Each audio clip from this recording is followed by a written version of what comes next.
Look! Oh, you are a fucker.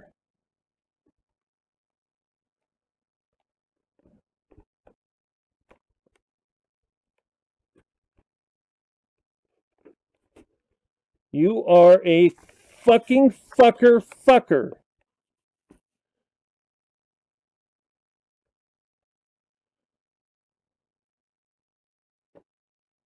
You're a dead fucker.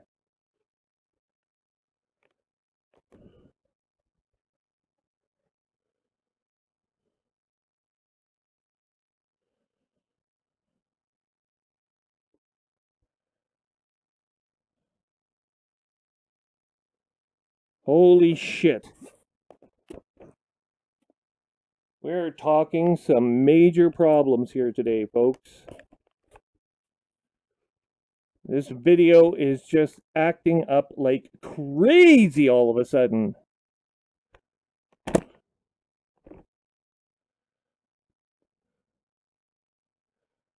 let's see if that worked. Doesn't look like it.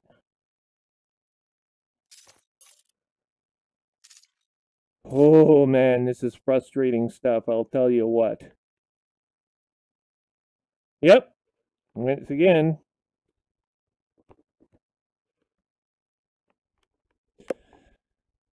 Oh man.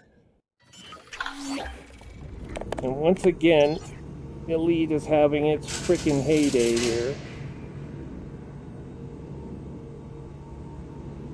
Because the tape is all buggered on this frickin' thing. And it won't settle the way it used to settle before. I wish Elite and Oculus would talk nicely to one another, but they don't. They're just a pair of frickin' wankers.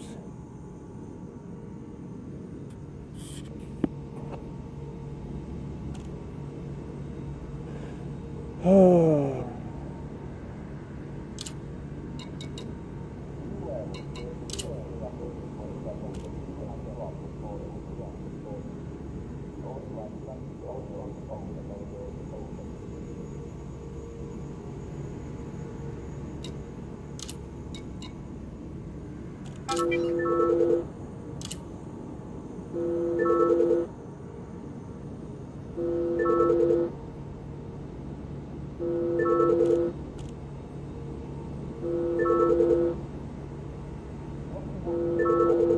Okay.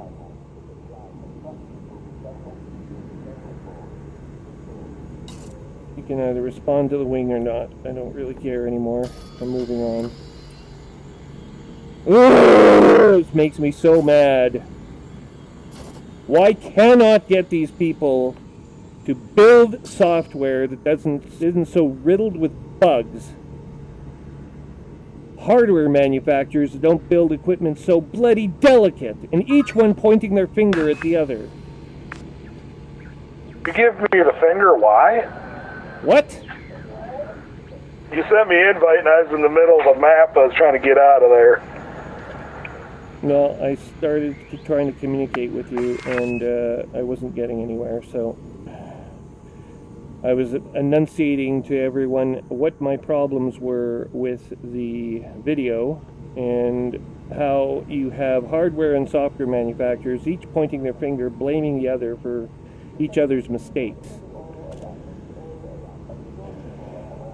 Because Oculus will just say that it's Elite and Elite that is, or Frontier, that has designed their software improperly, that is partly responsible for causing this problem with my headset.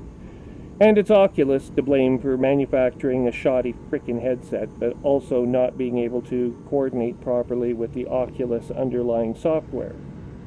There's ample evidence of both phenomena taking place, and... Well, I'll tell you this, as far as the physical, mechanical pieces, that's called planned obsolescence. Yeah, but the headset has lasted 3 years, but, I mean, human sweat is somewhat corrosive, right? This thing is not tolerant at all of corrosion.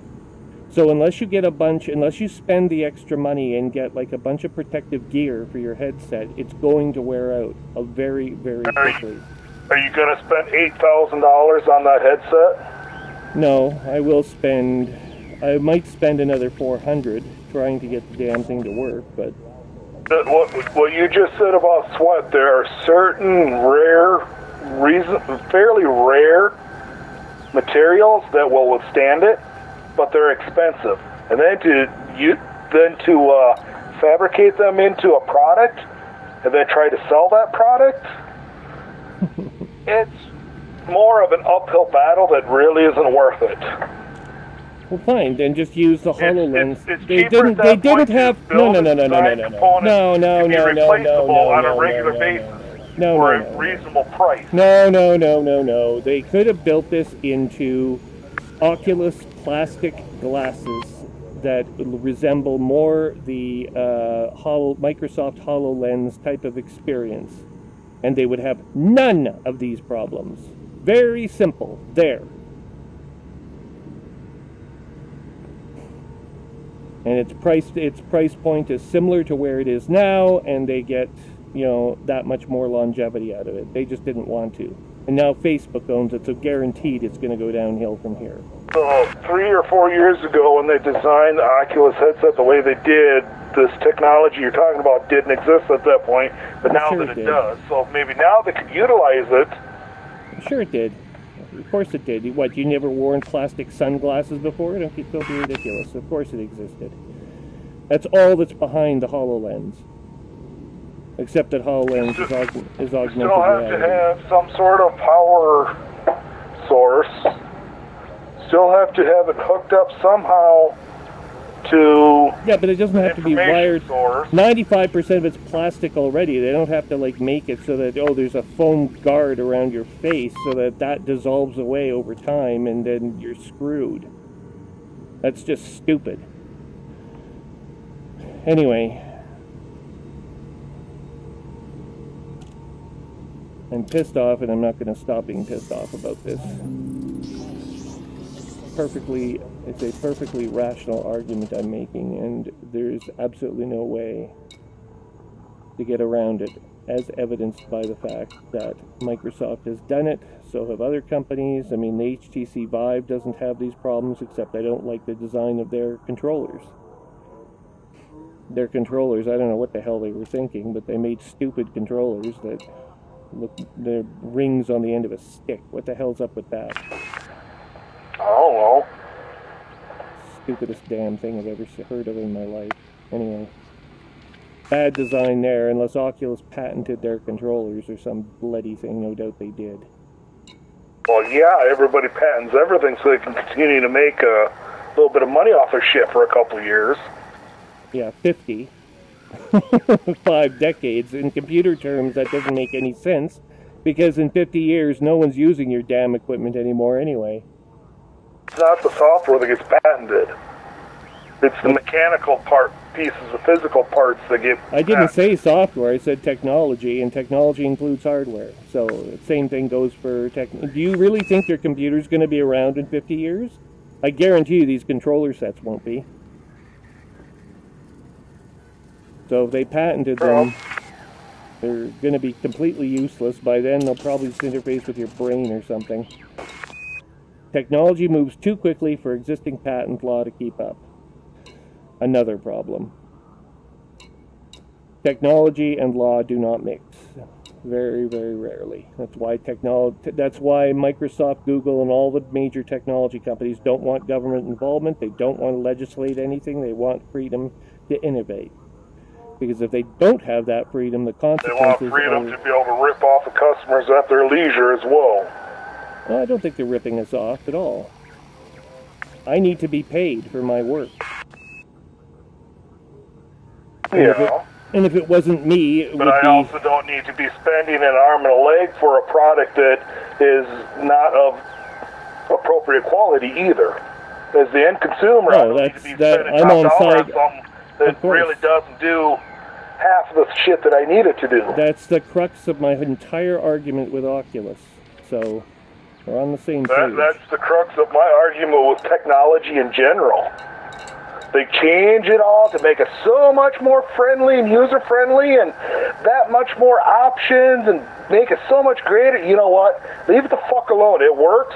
I've learned how to use it. I've adapted it to do what I need it to do. Then you got to go fucking change it. And guess what? Now it don't fucking work anymore. So therefore, now I got to spend more time screwing around with it. I'd rather do something else. Actually, Microsoft is a bit guilty of that on Windows 10. The idea... Many technological companies are guilty of that. They always got to come out and bring something out bigger, better, more innovative, more user-friendly. You know what? The more user-friendly they make the fucking technology, the less useful it becomes. Well, then don't buy it. That's why I don't. Well, no one's forcing you to. You don't have to buy it. You vote with your money, as Rand would say. Well, that's just it. A lot of the technology companies are slowly starting to figure out, especially the younger generations, don't keep changing everything. We don't need it to fucking change every other week. We need it to be reliable actually, and do what it's supposed to do. In my own line of work, inside of corporations, human beings are very, very conservative about changing the interface. So once you have an interface standard that's been adopted across an enterprise, you'll find that in general you don't change the standards. You can innovate within the standards, but you can change how it works underneath the covers. But the actual human interface. Windows 10 has been designed to mimic and function very similar to Windows 7. Windows 7 actually worked well. People got used to and accustomed to how it worked. That's why they designed Windows 10 so you can run it so that it functions like Windows 7 does, or you can tweak it so it works like Windows 8 did. Don't forget, you're talking to someone. You're talking to someone who actually did work for Microsoft. I know why they changed Windows 7 to, and what advantages Windows 10 does offer.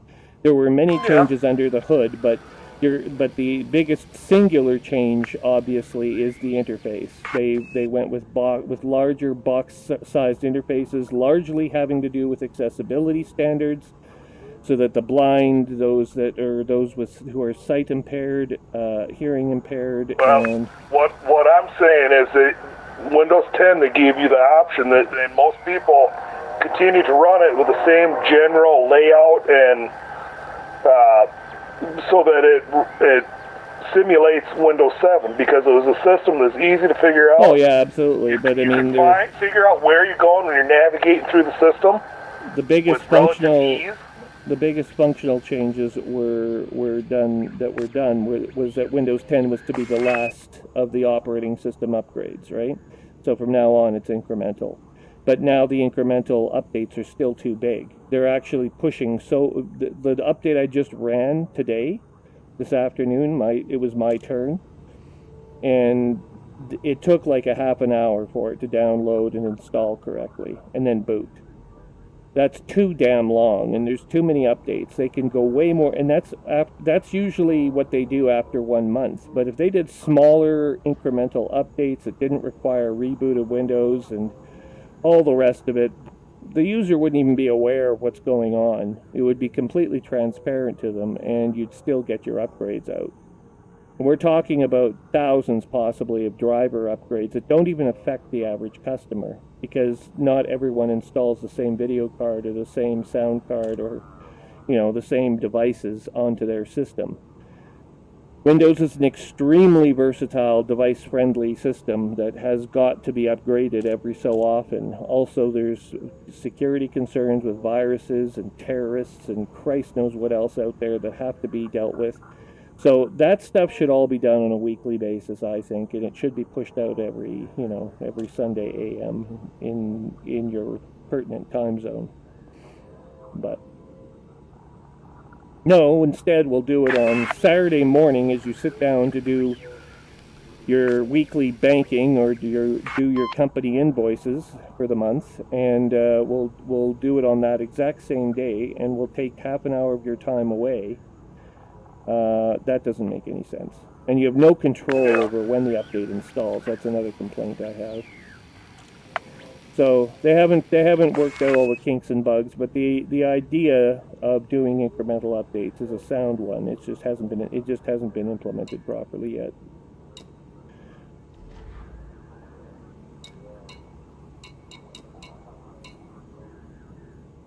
So I've been debating what I want to do. Point in some random direction and take off, or head back to the bubble. Oh shit. I can go play at combat and do all that shit. There's enough other things I can do other than sit out here in Colonia and not do a fucking thing because it's a waste of time. Are there any Thargoids out there? No.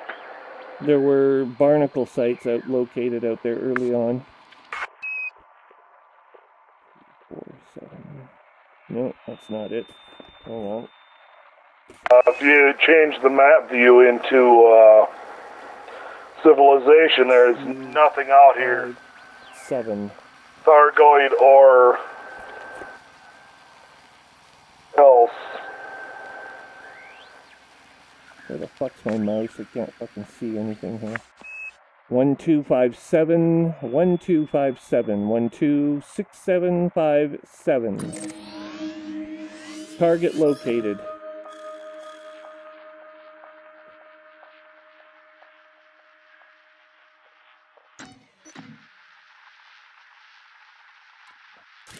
We have a Thargoid target located. It's 3 jumps away. I'm going to go attack the Thargoids. Now, here's the problem. I was talking with Spike about this. These are Thargoid Scouts that I'll be fighting, so I'm equipped to handle those. But I'm using a mixed ship. You know what I mean? Like a mixed role ship. Yeah, your typical ship that you have. So I don't have to... And he says that's an interesting approach. Most people just build out ships to do one thing or another, right?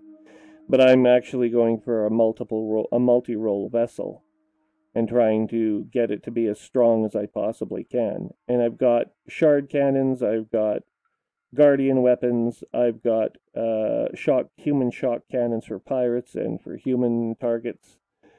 And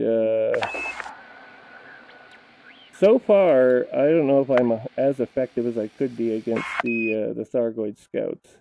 But we're going to have a go at one of them. If you try to go the universal build, you'll never be as potentially lethal for Thargoid hunting as you could be.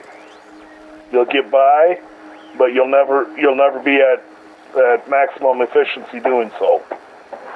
I also haven't lost as many ships as you have. Overall. I haven't lost any ships to Thargoid hunting yet. I'm talking about at all under any circumstances for any reason, including pirates, including whatever, right? So you encounter pirates in any of these systems and you get attacked. And pirates are there too, don't forget. You get attacked by a pirate while you're carrying Thargoid-only weapons, while you're useless against the pirates because AX weapons do not affect humans. So, you know, what do you do then? Nothing. Considering I have no guardian weapons and I am very effective against pirates. And do you use anti-Thargoid weapons on your layouts, or no? Only on one ship that I actually use to go hunt Thargoids. Yeah. And if you encounter pirates with that ship? I still have a pair of lasers, or a laser that will take a pirate out. But that laser is also a healing beam laser, so that if I group up with other people, I can actually be a useful wing participant. I may not be the most lethal Thargoid killer, but I can sure heal people's shields and help keep them alive. Gives me a dual purpose. I suppose. I will build 2 or 3 purposes into a ship, but I will not try to go completely universal with any one layout because I know it's not universal. It's just between Thargoids. I'm talking about the combat weaponry. I will not try to build a ship to do a little bit of everything. No, I'm not doing a little bit of everything. I'm doing a little bit of a few things. Exploration. Just like I don't even bother trying to do exploration if I plan on going and doing bounty hunting or anything else, because it's like it's just waste of module slots. Yeah, I mean, I do change the modules out. It's not that. It's you know, what modules I'm running do not affect my ability to actually engage in combat with one particular party or another. Then again, I've got how much money invested in my ships, where I've got over 3 billion credits worth of fleet. I can have ships dedicated to one sole task, sit in the middle of nowhere until I decide to use it once every 3 months. Yeah. Well, after this, it's all in a personal mindset. After this, I'm also going after the Clipper, the Imperial Clipper. Since I'm only 2 ranks away, I can probably clear those off pretty quickly. I'm currently ranked Knight. You have to be Baron or higher to get access to the Clipper, and that's just 2 ranks above Knight. So I will probably do that next. And then I will go to I'll get the Clipper, and then I will go to back to the California Nebula to earn some money. And I'll get some more money, and I'll upgrade the hell out of the Clipper. And by then I should have missiles. Right now I'm also doing a Federation grind, and I want to see if the Thargoid missions that we received in this target system, HR1257, will give me access to Federation rank credit. So that's what we'll be doing right now. 3 jumps away. Computer, prepare for departure. We are leaving Salt Settlement.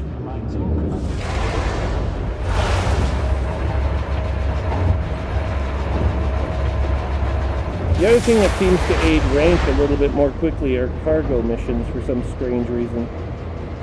Federation just loves its cargo. Why do you think I ran a whole lot of cargo for how long? Yeah, well, Federation Logistics must love you because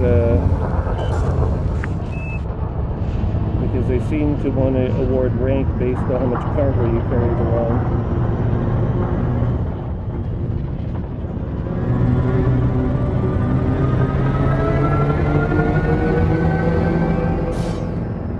Okay, and my top speed here is now 385 in the Anaconda, with engines almost completely upgraded.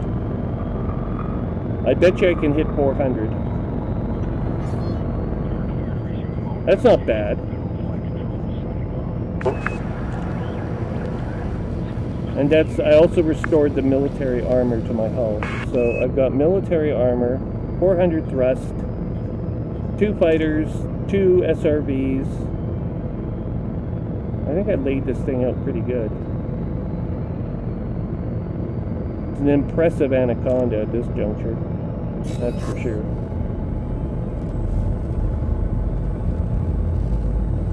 Tough. But it's still vulnerable, and if I have to run away, then I can run away, but I don't like running away. I like winning.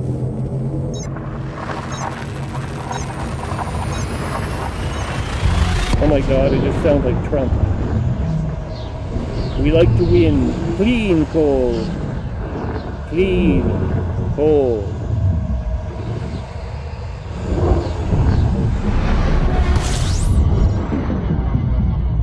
Did you see that video that was making its rounds on YouTube yesterday about the seal that attacked a human with an octopus? It threw an octopus at a human in a kayak off the west coast of the United States. It was the weirdest thing I've ever seen in my life.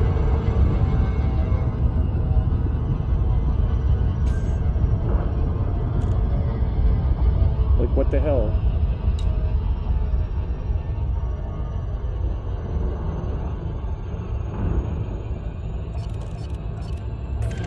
Scanning. Oh, no. Scan. Now my controller's going all sideways.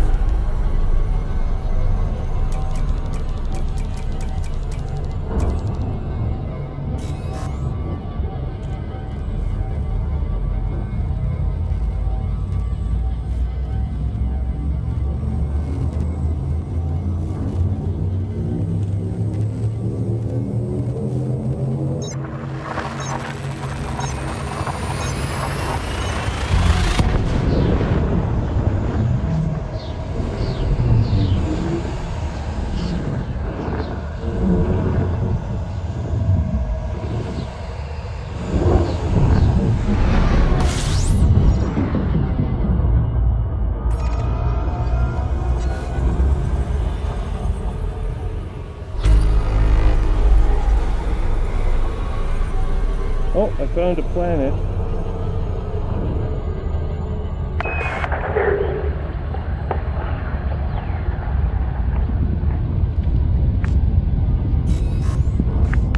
Final jump, HR 1257. Thargoids detected in this sector.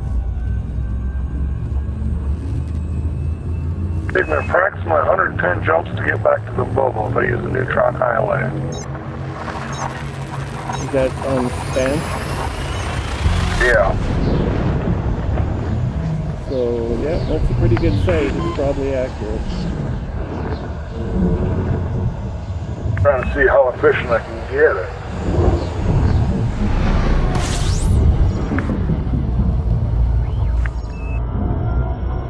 Oh, here's something else you could do. You could always join the fuel rats and rescue people out in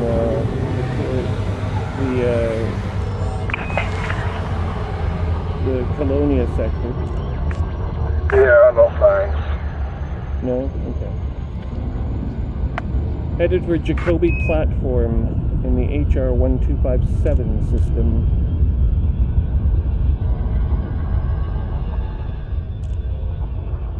I found a conflict zone.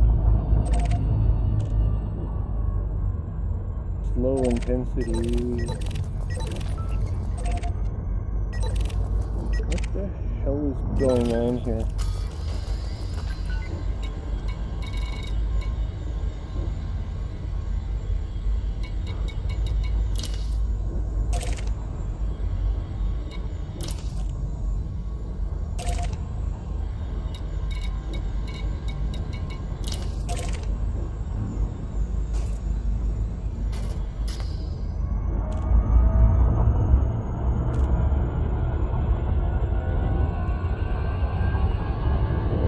Past an unknown signal source. It could have been a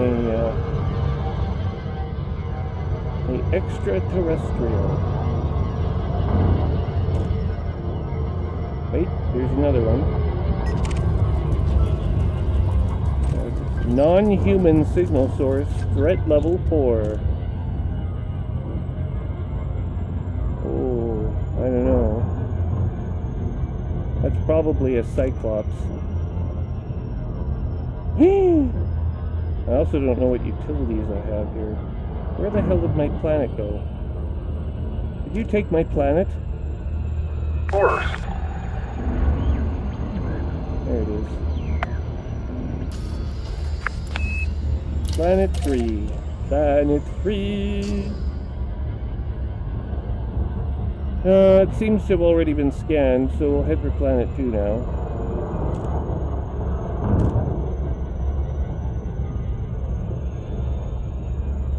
Oh, the star is green. You know your star is healthy when it's a lovely hue of green.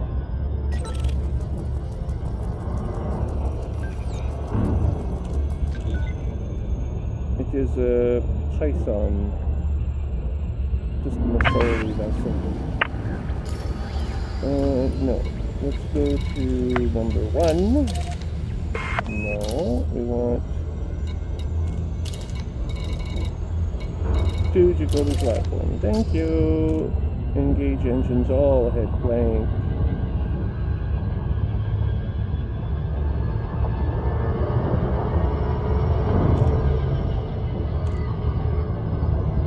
And we have another non-human source here.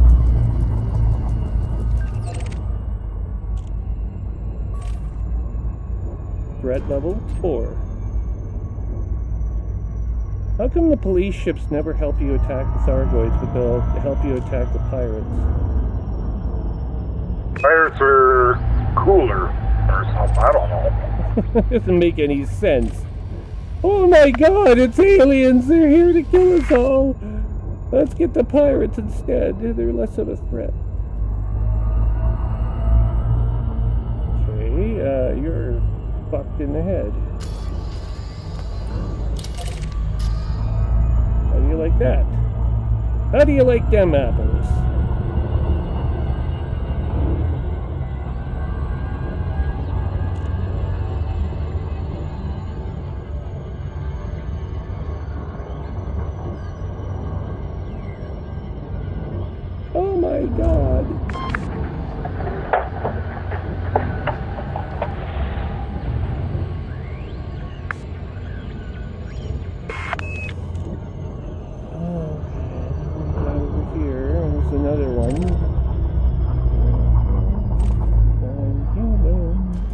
threat level 3. We'll take that one.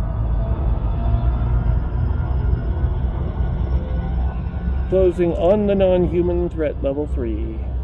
Oh, there's another one here. This guy. Over here. And you are non-human, threat level 4. Bugger off.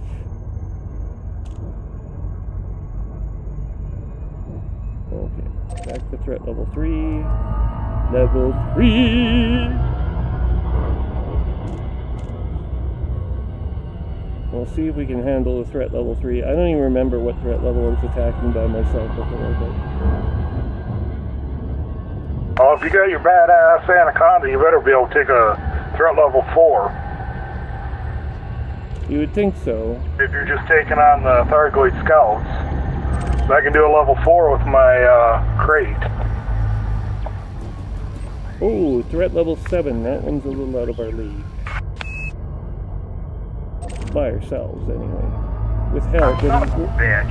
With one other ship, I bet you could take a threat level 7.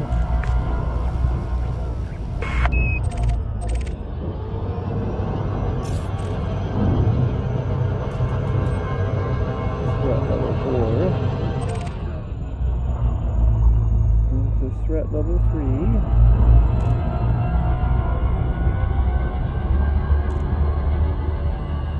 Holy fuck, I'm flying into a cloud of Thargoids here.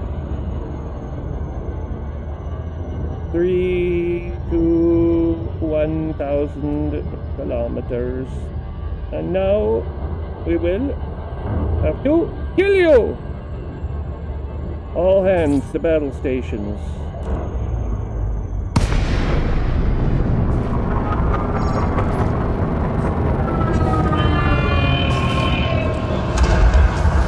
Yep, there's 2 of them here, and they are displeased.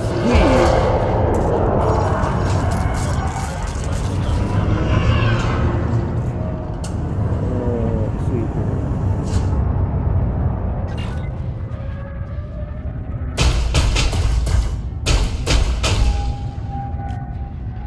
I've hit it.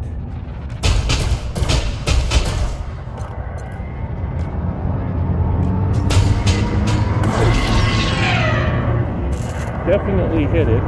Definitely didn't like that.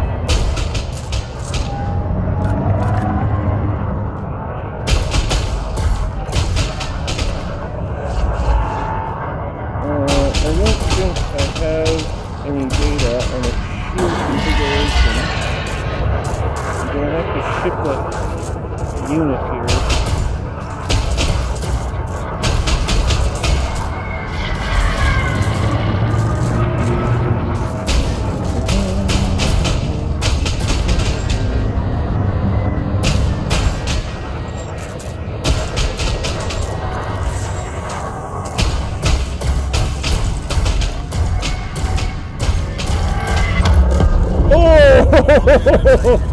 I blowed him up real good.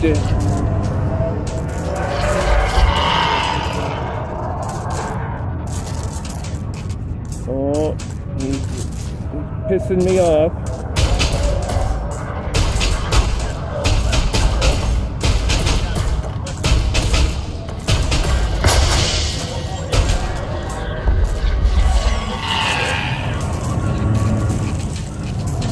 Fighter's been destroyed.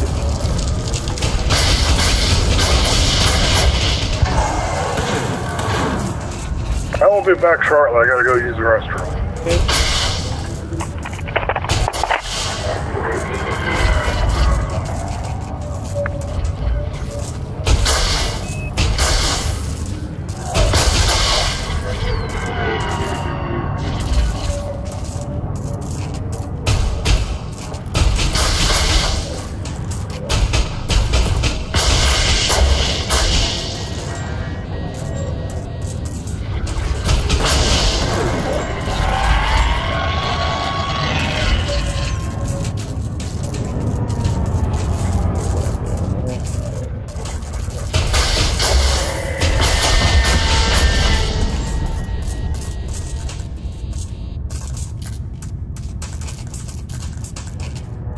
taken corrosion damage. Okay.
We'll slow down the corrosion damage.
Good, do me a favor.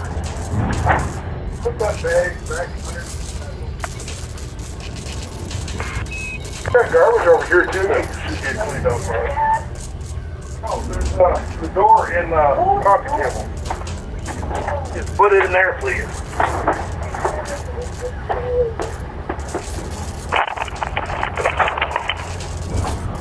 Ha-ha! Well, I took out that threat level 3 easily, but I found out I'm missing some key equipment, which I'm going to need to fight Thargoids, if this mission turns out as I'm hoping it will, and will help me get rank with the Federation.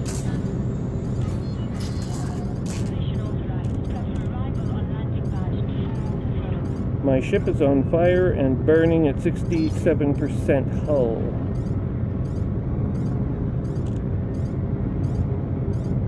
So we're in deep shit here.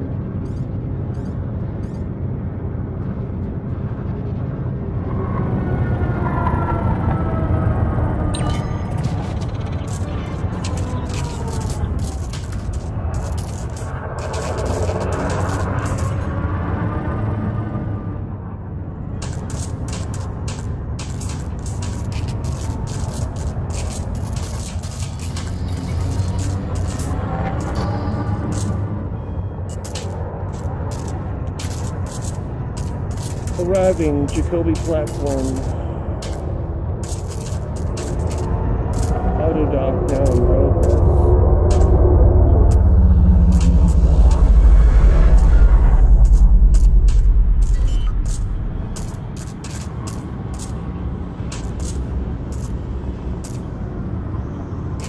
Be landing momentarily.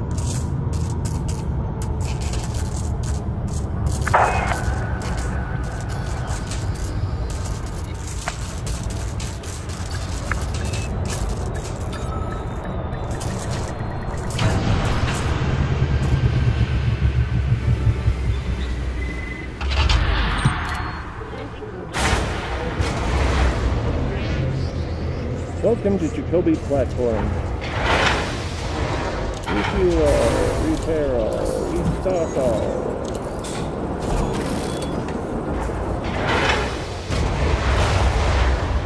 And now, I need some advanced maintenance since we used 4 Olympics up on that little truck.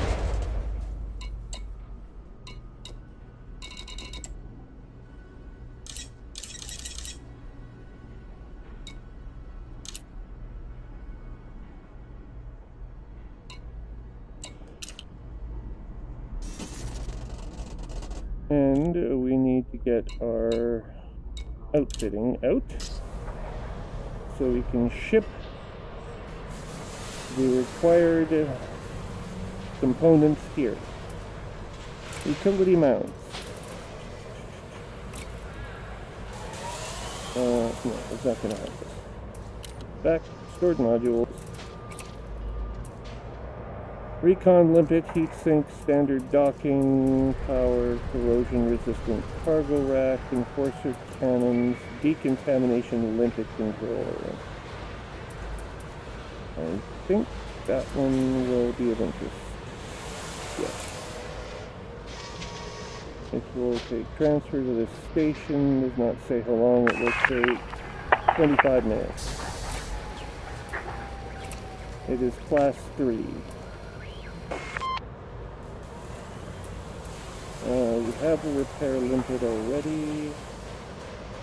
We also need the utility, which is the, not the shutdown field, the other one.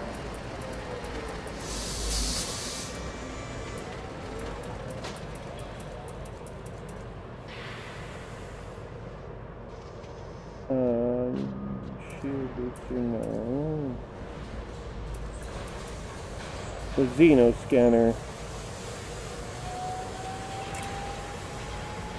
That one will take 24 minutes in cost to make. But whatever. No. Here.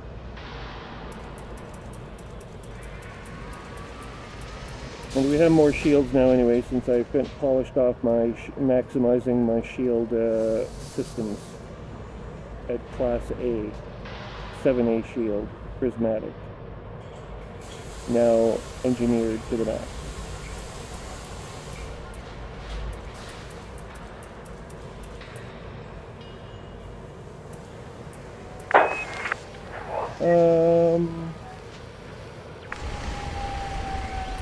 We could take some AX multi-cannons,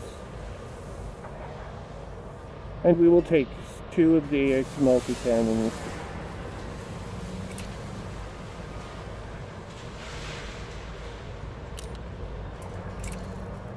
Here.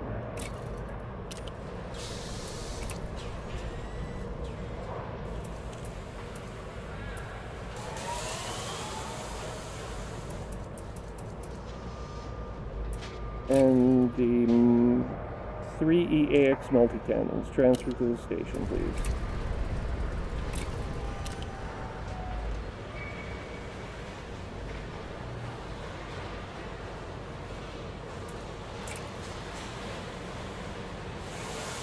We can also have a missile rack. AX missile rack. Not right now. Oh, what the hell, we'll bring those here too.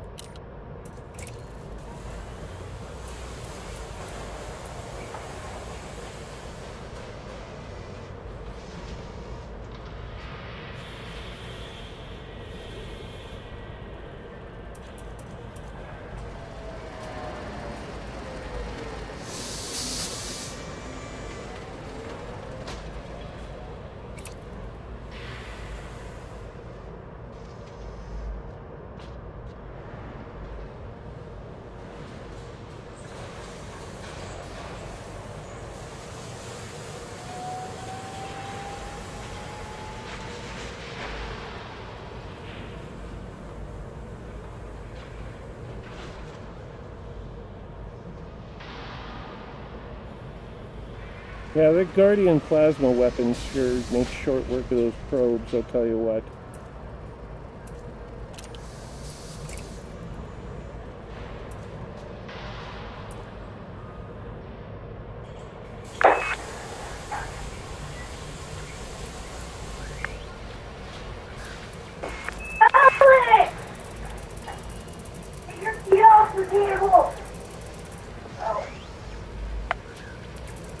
Okay, we're equipped with our anti-Thyroid equipment, except for the Class 5 decontamination limpet, if one exists.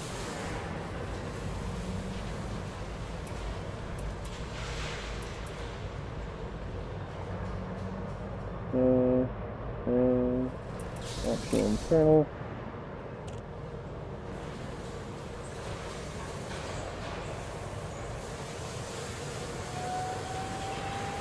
Yeah, screw that. There's a shot. We want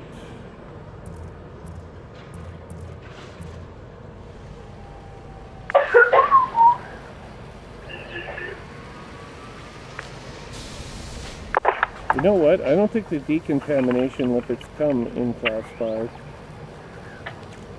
Only Class 2. Well, I have a Class 3. Oh, I have a Class 2. Okay, I'm sure if you could do better than that, you would have by now. Oh, I did. I already did it. Anyway, I'm bringing Class 3 in. And we will need...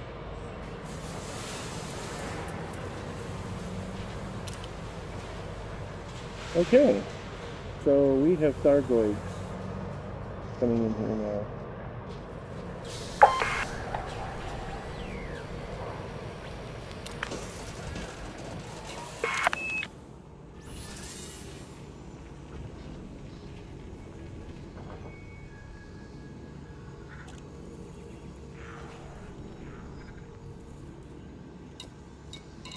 Oh, there is a Federation outpost here.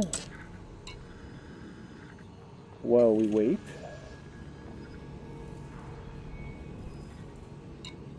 We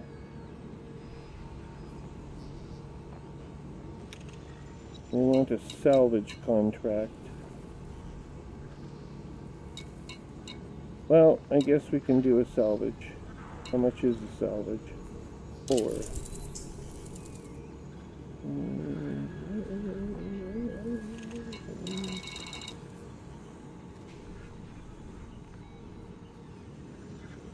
Doesn't say.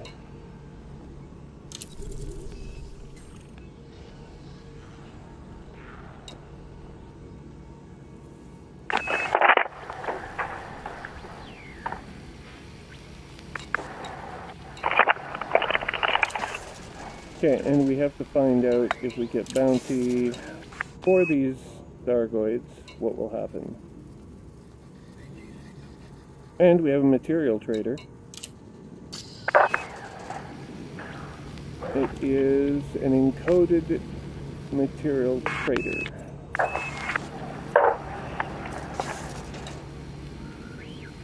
Jasmine, go give me a Mountain Dew, would you please? Ooh, that sounds good. What? Mountain Dew. I only have Orange Crush. Actually, I drink Diet Mountain Dew, but... Whatever.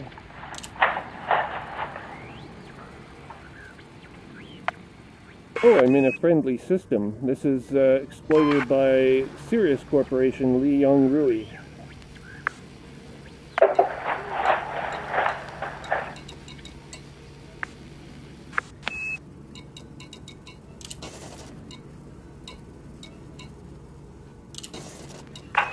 Do me a favor, Alex.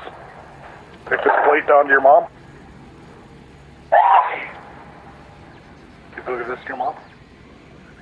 Your buddy. So you get 10,000 credits in bonds from the Pilots Federation for shooting down the Thyroids. Uh-huh.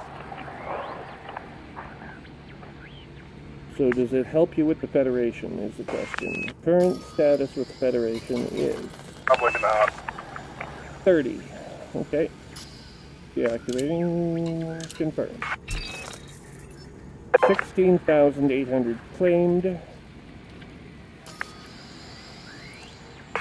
You get nothing for from the Federation for this.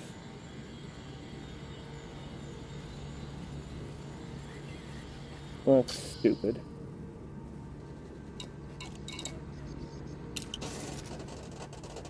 Fine. What happens to your stuff in a station the week after it's attacked? I don't know. Did you get access to it, to your locker, or are you just screwed? I do not know. I've never been in that situation.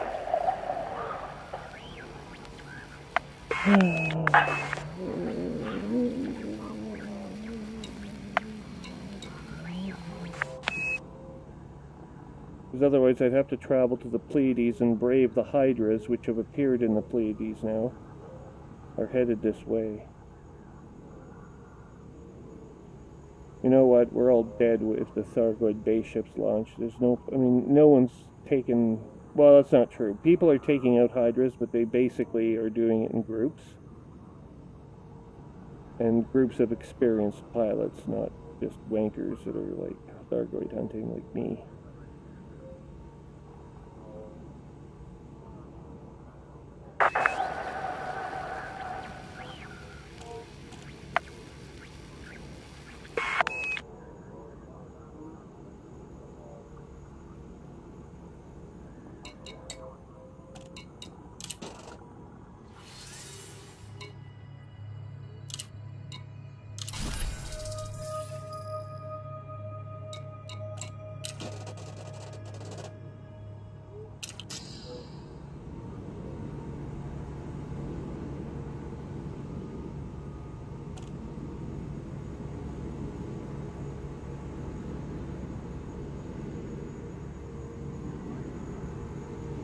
Oh shit, it must be 7 o'clock here.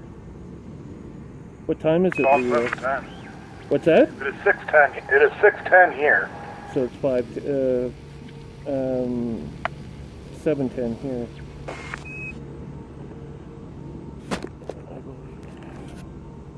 It's getting dark, so confirmed, 7:10. Okay, I gotta go do some shit. I have to go to the pharmacy, so I'm going to let you go for now, and we'll talk again soon. Yeah. Okay, take care. Yep. All right, bye-bye.